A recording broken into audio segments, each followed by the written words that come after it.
பிரியா புகழ்பெற்ற மனையியல் மருத்துவர். இரவு நேர ஆழ்ந்த யோசனையில் இருக்கிறாள். அவளது நோயாளியான விஷ்ணு அவளிடம் வந்தபோது அவன் முகத்தில் ஒரு திடுக்கிடும் பதட்டம் இருந்தது. விஷ்ணு: டாக்டர், என் கனவு திரும்ப திரும்ப வந்துகிட்டு இருக்கு. ஒவ்வொரு நாளும் அந்த பழைய வீட்டை தான் பார்க்கிறேன். பிரியா: அது என்ன மாதிரி வீடு? ஏதாவது விசித்திரமான விஷயங்கள் நடக்குதா? விஷ்ணு மெல்லிய குரலில்: விசித்திரமா இல்ல டாக்டர், பயங்கரமா இருக்கு. அந்த வீட்டில் ஒரு பெண் அழுகிறதா கேட்கிறேன். அவளை காப்பாற்ற முடியல. நான் அவளை காப்பாத்தணும்னு வரேன். ஆனா ஒவ்வொரு முறையும் என்னையும் யாரோ பிடிச்சு இழுக்கிற மாதிரி உணர்கிறேன். பிரியா கவனமாக: அடுத்த நாள் பிரியா விஷ்ணுவிடம் கூறிய வீட்டு விவரங்களை கேட்டவுடன் அதிர்ச்சி அடைந்தாள்.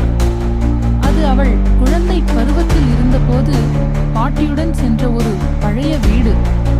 ஆர்வத்துடன் அவள் விஷ்ணுவை அழைத்துக் கொண்டு அந்த வீட்டிற்கு சென்றாள். வீடு முழுவதும் பாழடைந்திருந்தது. கடவுளின் படிமங்கள் தூசியில் மூடப்பட்டிருந்தன. மரங்கள் வீடின் ஓரங்களில் வளைந்து செடி மரங்களாக வளர்ந்திருந்தன. விஷ்ணு வீடு முழுவதும் பார்த்தவுடன் திடீரென அவனது கண்கள் சிவந்தன. அவன் மெதுவாகச் சொன்னான்: இங்கேதான் அவளை கொன்றாங்க. இந்த அறைதான். இந்த இடத்தில்தான் நான் இறந்தேன். பிரியா: என்ன சொல்றே? விஷ்ணு குரல் மாற்றம்: நான் விஷ்ணு இல்லை டாக்டர். என் பெயர் ரமேஷ்.